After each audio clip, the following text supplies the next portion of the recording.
कहानी कांटा, अपने वैवाहिक जीवन को बचाती पत्नी की कहानी। शिमला में 10 दिन हनीमून मनाकर रवि और शिखा शनिवार को दिल्ली लौटे। रविवार की सुबह ही शिखा ने घर के गेट के पास रवि को भावना से बातें करते हुए अपने बेडरूम की खिड़की से देखा। भावना की आंखों से आंसू बह रहे थे। रवि परेशान और उत्तेजित होकर उसे कुछ सम रहा था। शिखा उनकी बातें तो नहीं सुन पाई, लेकिन पूरा दृश्य उसे अटपटा और बेचैन करने वाला लगा। करीब 10 मिनट बाद भावना को विदा करके रवि अपने कमरे में लौट आया। वो तनावग्रस्त था, ये बात शिखा की नज़रों से छिप नहीं सकी। अपने मन की बेचैनी के हाथों मजबूर होकर शिखा ने उससे पूछ ही लिया, बाहर भावना से क्या बातें कर रहे थे? उसे कुछ सम रहा था। तुमने खिड़की से देखा हमें? रवि ने खिड़की में से बाहर कते हुए बेचैन स्वर में पूछा। हाँ, वो रो क्यों रही थी? शिखा उसके सामने आ खड़ी हुई। अरे, कई समस्याएं हैं उसकी जिंदगी में। पिता को गुजरे 5 साल हो गए, माँ बीमार रहती हैं, छोटी बहन और छोटे भाई को अपने पैरों पर खड़ा करने की जिम्मेदारी भी उसी के कंधों पर है। हमारी ही कॉलोनी में रहते हैं ये लोग। हाँ, हमारी लाइन में कोने का मकान उन्हीं का है। मम्मी की पक्की सहेली है भावना की माँ। आप क्या समझ रहे थे उसे? हौसला बंधा रहा था उसका। शिखा, तुम भी ध्यान रखना कि कभी उसका दिल न दुखे। वो दिल की बहुत अच्छी है। रवि ने शिखा के गाल पर चुंबन अंकित किया और फिर नहाने चला गया। भावना से संबंधित सवालों का जवाब देते हुए रवि की परेशान मनोदशा को शिखा ने भांप लिया। इसी कारण भावना और रवि के संबंधों के बारे में और ज्यादा जानने के लिए उसकी उत्सुकता बढ़ गई। उसकी 20 वर्षीय नंद रीता ने उसे जानकारी दी। भाभी, भावना रवि भैया की हमउम्र है और दोनों स्कूल में साथ साथ पढ़े हैं। भैया की अच्छी दोस्त है वह। शादी नहीं हुई उसकी? शिखा ने पूछा। शादी 4 साल पहले हुई थी, पिछले साल तलाक हो गया है। तलाक क्यों हुआ? पति के साथ तालमेल नहीं बैठा, वो मारपीट भी करता था। तुम्हारे भैया के साथ कोई चक्कर तो नहीं है भावना का? शिखा के होठों पर बेचैन मुस्कुराहट उभरी। कुछ पल सोच में डूबी रहने के बाद रीता ने गंभीर होकर जवाब दिया, भाभी, कोई गलत हरकत करते कभी नहीं पकड़े गए हैं दोनों। भैया उसकी सुनते बहुत हैं, उसकी चिंता भी बहुत करते हैं। हम सब तो आदी हो गए हैं भावना के घर के लगभग हर मामले में भैया की दखलंदाजी के, पर आप उसे सहन नहीं कर सकोगी, इसका मुँह एहसास है। मैं वैसे तो बहुत शांत और सहनशील हूँ, पर अपना अहित होता देख चुप भी नहीं बैठती। अगर भावना के कारण मेरी विवाहित जिंदगी में कोई समस्या पैदा हुई तो उस कांटे को निकाल फेंकूंगी मैं। शिखा का आत्मविश्वास रीता को मुस्कुराने पर मजबूर कर गया। रवि भावना को जरूरत से ज्यादा महत्व देता है, ये बात कुछ ही दिनों में शिखा ने समझ ली। अपने यहाँ या फिर उसके घर जाकर वो लगभग रोज ही उससे मिलता, साथ साथ हंसते बोलते दोनों खूब प्रसन्न नजर आते। शिखा मन ही मन उससे जलने खिलने लगी। वह भावना के खिलाफ कुछ कह नहीं सकती थी क्योंकि उनके व्यवहार में शिकायत का कोई कारण उसे नहीं मिला। अपने पति को वह भावना के साथ बांटने को तैयार नहीं थी। उसकी रवि से निकटता शिखा को चिंतित और तनावग्रस्त रखती। वो इस चिंता और तनाव से मुक्ति चाहती थी, इसलिए रवि को भावना के प्रभाव से मुक्त करना उसे जरूरी लगने लगा। एक दिन रवि के ऑफिस जाने के बाद शिखा ने अपना दिल नंद रीता और सास गायत्री के सामने खोलकर रख दिया। उसकी आंखों से बहते आंसुओं को देखकर वे दोनों भी दुखी हो उठीं। शिखा के सिर पर स्नेहभरा हाथ रखकर गायत्री ने उसे समझा, बहू, तेरे आने के बाद भी भावना का रवि से इस तरह मिलना जुलना मेरी आंखों में भी चुभने लगा है, पर अगर मैं भावना को डांटूं तो ये बात रवि को पता लगेगी और वह बहुत गुस्सा होगा। इसलिए इस समस्या को हल करने के लिए हमें समझदारी से काम लेना होगा। मैंने इस बारे में कुछ सोचा है। मम्मी, आप दोनों मेरी मदद करने का वादा करें तो वह समस्या जल्दी हल हो जाएगी। अपने आंसू पोंछते हुए शिखा बोली। भावना से कहीं ज्यादा तुम हमारे दिलों के करीब हो बहू, हर कदम पर हम तुम्हारे साथ हैं, गायत्री ने आत्मीयता से कहा। सास की तरफ से ऐसा आश्वासन पाकर शिखा मुस्कुरा उठी। फिर काफी देर तक शिखा ने उन्हें अपनी योजना समझाई। उसी दिन से योजना पर अमल करने का फैसला करके ही तीनों वहां से उठीं। उस शाम रवि के ऑफिस से लौटने के कुछ देर पहले भावना उनके घर आई। वे तीनों ही उससे बड़े प्यार व अपनेपन से मिली, लेकिन उनके व्यवहार में एक अंतर जरूर साफ लग रहा था। वे भावना की बातों के जवाब में ज्यादा कुछ कह नहीं रही थीं। एक-दो शब्दों में उसकी बात का जवाब देकर मुस्कुराने लगती। अपनी तरफ से उनका वार्तालाप में हिस्सा लेना बंद था। कभी कभी भावना बोल रही होती और कोई सिरका कर अपनी उंगलियों से खेलने लगती, तो कोई छोटा मोटा काम करने में मगन हो जाती। बीच बीच में मुस्कुरा कर उनका उसकी तरफ देखना जरूर जारी रहता। शिखा चाय बनाने उठी तो रीता ने कहा, भाभी, मुंह एसिडिटी हो रही है, मैं चाय नहीं पीऊंगी। गायत्री ने थोड़ी देर पहले ही चाय पीने का कारण बताकर अपने लिए चाय बनाने को मना कर दिया। शिखा कुछ देर बाद लौटी तो ट्रे में एक ही कप रखा था। तुमने अपने लिए चाय क्यों नहीं बनाई? भावना ने शिकायत की। दीदी, दिल नहीं कर रहा है, आप लीजिए ना। शिखा ने बड़े अपनेपन से कप उसकी तरफ बढ़ाया। इस तरह अकेले चाय पीना मुझे अच्छा नहीं लगता। भावना का मूड उखड़ गया। आज अकेले पी लो, अगली बार हम सब साथ देंगी, गायत्री ने उसे आश्वस्त किया। भावना रवि के आने तक उन तीनों से बोर होने लगी थी।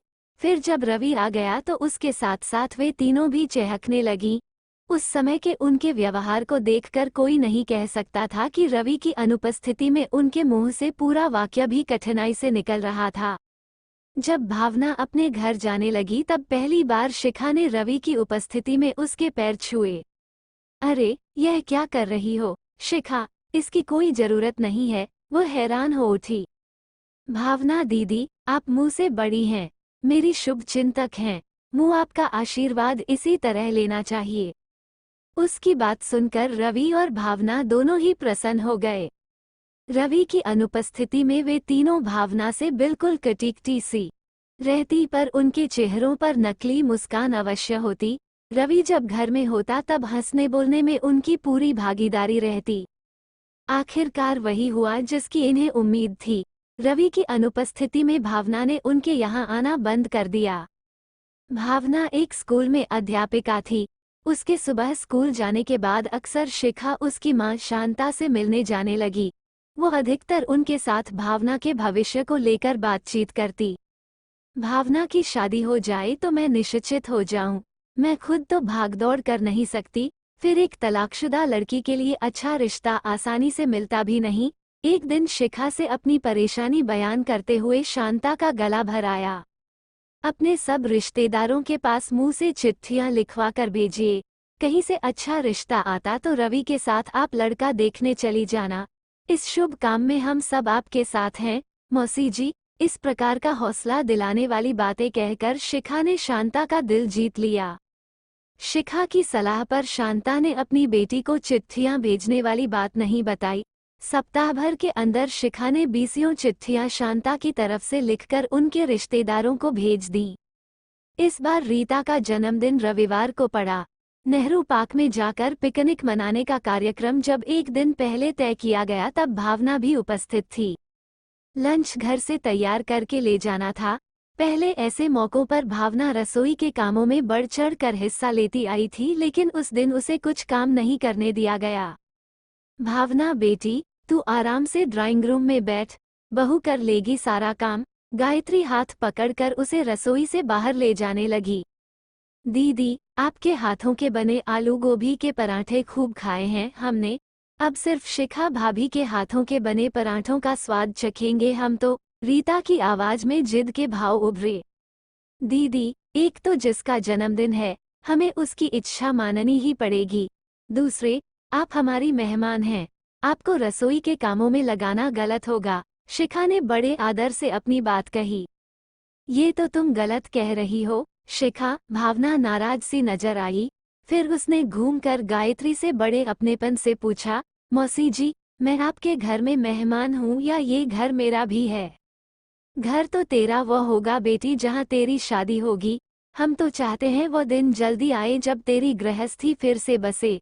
मेरे और भावना के लिए चाय भिजवा दे बहू। शिखा को आदेश देकर गायत्री भावना के साथ रसोई से बाहर निकल गई। किसी के प्रभुत्व को कम करने का एक तरीका ये भी है कि उसे कोई जिम्मेदारी ही न सौंपी जाए। उस दिन भावना ने अपने को बड़ा अलग-थलग सा महसूस किया। वो किसी पर नाराजगी भी नहीं जता सकी क्योंकि सही तौर पर सबका व्यवहार उसके साथ बिल्कुल ठीक था। लेकिन अपने को बेचैन और बुझ-बुझ सा महसूस करती रही वह। रवि से हंसना बोलना भी उसका मूड सुधार नहीं सका। नेहरू पार्क पहुंचने के बाद भी स्थिति नहीं बदली। भावना ने उन तीनों के साथ हंसने बोलने की कोशिश की लेकिन बदले में उनकी बेजान सी मुस्कुराहटों के अलावा उसके हिस्से में कुछ नहीं आया। रीता ने शिखा के साथ कुछ देर बैडमिंटन खेला। जब भावना ने रीता के साथ खेलने की इच्छा प्रकट की तो उसने टका सा जवाब दिया, मैं थक गई हूँ दीदी, आप भाभी के साथ खेलो। मुंह तो बड़े जोर की भूख लगी है, अब खेलना कूदना पेट पूजा के बाद होगा। शिखा का ये जवाब सुनकर भावना का मुंह सूजना शुरू हो गया। पास बैठे रवि ने अपनी पत्नी और बहन को गुस्से से घूरा, फिर भावना का हाथ पकड़कर उसे उठाते हुए बोला, ये दोनों बेकार खिलाड़ी हैं, तुम मेरे साथ खेलो। वे दोनों बैडमिंटन खेलने लगे। शिखा चाय नाश्ते की तैयारी में जुट गई। कुछ देर बाद गायत्री ने आवाज देकर उन्हें बुलाया। उनके बैठ जाने के बाद रीता ने अपने भैया को चाय का कप पकड़ाया और फिर खुद नाश्ते का आनंद लेने लगी। मुंह भी चाय दो, खुद को अपमानित सा महसूस करती भावना ला उठी। रीता ने थर्मस और एक प्लास्टिक का कप उसके सामने बड़ी लापरवाही से रख दिया। सबको चाय कप में डालकर तुमने ही दी है, मुंह से क्या दुश्मनी है तुम्हारी? भावना का गुस्सा भड़क उठा। दुश्मनी वाली क्या बात है इसमें, मैं नहीं डाल रही हूँ तो आप खुद डाल लो। रीता ने अपनी आवाज की मिठास या मुस्कान नहीं खोई। रीता, रवि ने अपनी बहन को गुस्से से घूरा, तुम्हारी गलत हरकतें मैं बहुत देर से नोट कर रहा हूँ। तुम भावना से ठीक ढंग से पेश क्यों नहीं आ रही हो? मैंने क्या गलत व्यवहार किया है आपके साथ, दीदी? माथे पर बल डालकर रीता ने भावना से पूछा तो रवि का गुस्सा और बढ़ गया। मेरी जानकारी में है तुम सब की गलत हरकतें, तुम सब भावना के साथ बदतमीजी से पेश आ रही हो, छोटे बड़े का अंतर भूलकर उसका अनादर करती हो। यह क्या कह रहे हैं आप? क्या भावना दीदी ने आपसे हमारी कुछ शिकायत की है? रीता का हाथ अपने हाथों में लेकर शिखा ने रवि से परेशान लहजे में पूछा। शिकायत नहीं की है उसने, पर तुम दोनों के व्यवहार में आए बदलाव को मेरी जानकारी में जरूर लाई है वह। अगर तुम दोनों आइंदा उसके साथ सही ढंग से पेश नहीं आई तो मुंह से बुरा कोई न होगा, रवि ने धमकी दी। भैया, आप बिना बात के हमें डांट रहे हैं, रीता रोना सी हो उठी। शट अप, रवि की आवाज बहुत ऊंची हो गई। रीता हाथों से मुंह छिपाकर रोने लगी। गायत्री उठकर अपनी बेटी व बहू के पास आई और उन दोनों के सिरों पर हाथ रखकर रवि को डांट पिलाई। तू शायद भूल गया है कि आज तेरी छोटी बहन का जन्मदिन है। हम यहाँ पिकनिक मनाने आए हैं या रोने धोने व लड़ाई गड़ा करने? भावना घबराए से अंदाज में बोली, मौसी जी, गलती मेरी ही है। मुझे छोटी सी बात का बतंगड़ नहीं बनाना चाहिए था। मुझे तुमसे नहीं बल्कि अपने बेटे से शिकायत है। भावना, सुने ये किसी की भी पर काम तो इसे अपनी बुद्धि से ही लेना चाहिए। भावना को लगा गायत्री ने उसी पर ताना कसा था। उसका चेहरा एकदम से उतर गया। तभी रीता ने रोना रोककर रोनासी आवाज में कहा, मेरी तबीयत खराब लग रही है, मुझे घर लौटना है। पहले भावना और फिर रवि ने उसे बहुत मनाया पर रीता ने घर लौटने की अपनी जिद नहीं छोड़ी। शिखा और गायत्री ने मौन रहकर एक तरह से रीता की जिद को समर्थन दिया। हारकर रवि उन्हें वापस घर लाने को मजबूर हो गया। रास्ते भर सभी खामोश रहे। उस दिन भावना को साफ तौर पर यह महसूस हो गया कि रीता, शिखा और गायत्री एक होकर उसका विरोध कर रही हैं और उनके घर में उसका स्वागत होना बंद हो चुका है। भावना ने रवि के घर आना बंद कर दिया। रवि ने समझाया तो बोली, बिना कारण तुम्हारे घरवालों ने मेरा अपमान करना शुरू कर दिया। तुम मुंह से मिलने मेरे घर आया करो। जब तक रीता और शिखा मुझसे माफी नहीं मांगती, मैं तुम्हारे यहाँ नहीं आऊंगी। रवि ने यह बात रीता और शिखा को बताई तो उन्होंने माफी मांगने से साफ इनकार कर दिया। गायत्री ने उनका पक्ष लेते हुए रवि को डांटा। आज तक रीता और बहू ने एक भी अपशब्द भावना से नहीं कहा है।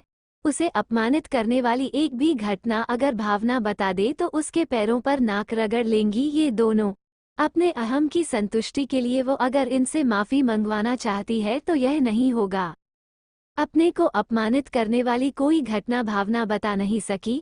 रवि अपनी पत्नी और बहन पर माफी मांगने के लिए कोई दबाव तो नहीं डाल सका, पर उनसे नाराज होकर चुप चुप सा जरूर रहने लगा। कुछ दिनों बाद शिखा ने गायत्री से भावना की मां से मिलने जाने की इजाजत मांगी तो उन्होंने चौंक कर पूछा, उसका आना जाना हमारे यहाँ बंद हो चुका है, फिर किस लिए भावना के घर वालों से संबंध रखना चाहती हो? मम्मी, वो कांटा तो फिलहाल निकाल फेंका है हमने, पर उसका जख्म अभी भी टीस रहा है। मैं नहीं चाहती कि घाव और फैले और हम सबको दुखी करता रहे। इस समस्या को स्थायी रूप से हल करने के लिए मैं मौसी से मिलने जाती रहूंगी। भावना की मां शांता उसे घर आया देख खुश होकर बोली, कई दिनों से तेरा इंतजार कर रही थी मैं। तूने जो चिट्ठियां लिखी थी उनके जवाब में भावना के लिए 2 रिश्ते आए हैं। ये सुनकर शिखा को खुशी हुई, क्योंकि कुछ ऐसा ही समाचार सुनने की कामना लेकर वो उनसे मिलने आई थी। काफी देर तक वे दोनों उन लड़कों के बारे में चर्चा करती रहीं जिनके रिश्ते आए थे। आपने भावना दीदी को इन लड़कों के बारे में बताया? शिखा ने बड़े गौर से शांता के चेहरे की तरफ देखते हुए पूछा। शांता उदास होकर बोली, बताया तो था, पर उसने जरा भी दिलचस्पी नहीं दिखाई। आजकल न जाने क्यों बहुत चिड़चिड़ी और उखड़ी उखड़ी सी नजर आती है भावना। आप फिक्र न करें, मैं समझाऊंगी उसे, शिखा ने दिलासा दिया।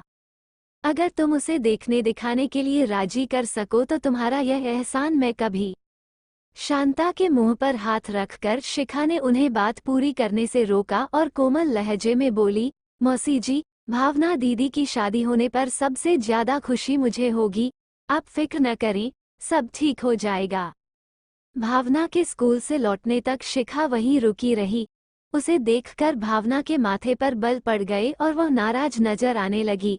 उसकी नमस्ते का जवाब बेमन से देकर भावना अपने कमरे में चली गई। मौसी जी, आप मत आना हमारे पास। मैं भावना दीदी को शादी करने के लिए राजी करने की कोशिश करती हूँ। शांता को ऐसा समझकर शिखा भावना के कमरे में चली गई। मुझे आपसे कुछ जरूरी बातें करनी है। भावना के पास बैठकर शिखा बड़े अपनेपन से मुस्कुराई। कहो, क्या कहना है? भावना ने रुखाई से पूछा। पहले तो अगर मेरे व्यवहार से कभी आपका दिल दुखा हो तो मैं आपसे माफी मांगती हूँ। ये तरीका बढ़िया है। पहले घर आए इंसान की बेइज्जती करो और बाद में आराम से माफी मांग लो, भावना ने ताना कसा।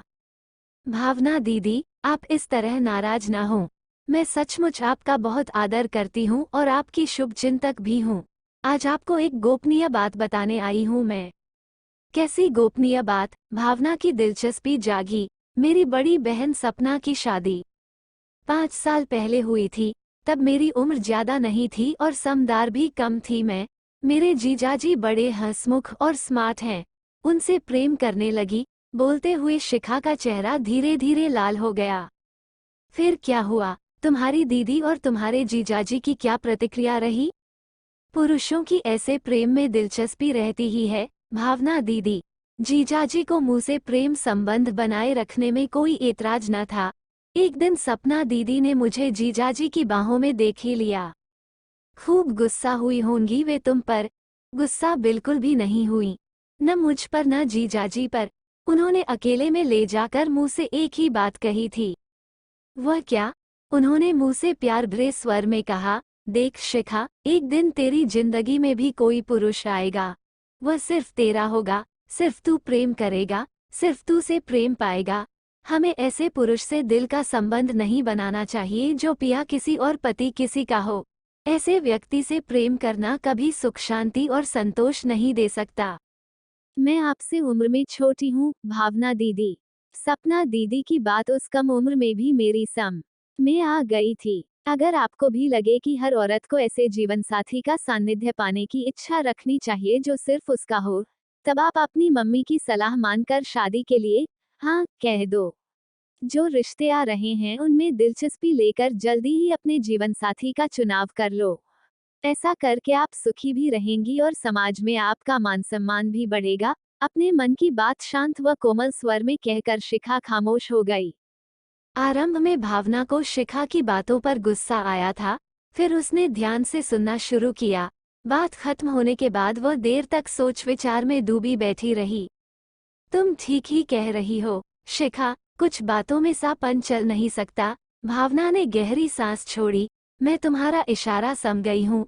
अपनी जिंदगी को सही राह पर चलाने की दिल से कोशिश करूंगी मैं। थैंक यू, भावना दीदी। अब मैं चलती हूँ। अपनी शादी का शुभ समाचार देने आप जल्दी मेरे घर आओ, ऐसी कामना मैं करती रहूंगी। उससे विदा लेते हुए शिखा का मन कह रहा था कि उसकी विवाहित जिंदगी का कांटा अब सदा के लिए जल्दी ही दूर हो जाएगा।